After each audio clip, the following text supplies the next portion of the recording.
এই হলো আমার দোকান, এই হলো আমার কুয়েতের দোকান। দেখুন এই মালামাল, এই মালামালগুলো বিক্রি করবে।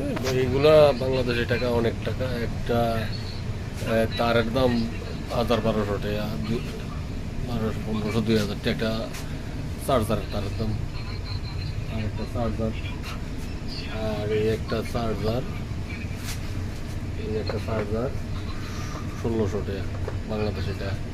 এটা 1600 টাকা, এটা 1600, এটা 1600, 1800 টাকা বাংলাদেশি টাকা।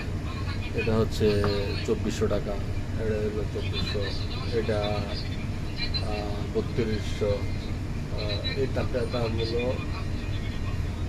1400 টাকা, এই তারের দাম 1400 টাকা। এই একটা চার্জার, এই একটা চার্জার, এটার দাম হচ্ছে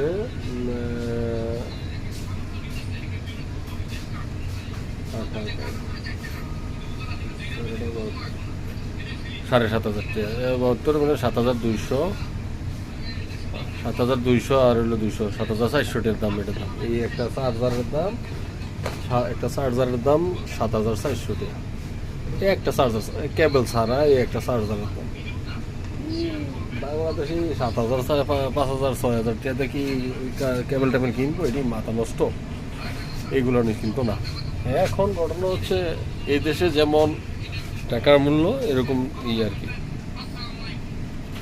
এনে একটা চার্জার মিনিমাম 2000 টাকার নিচে কম নাই।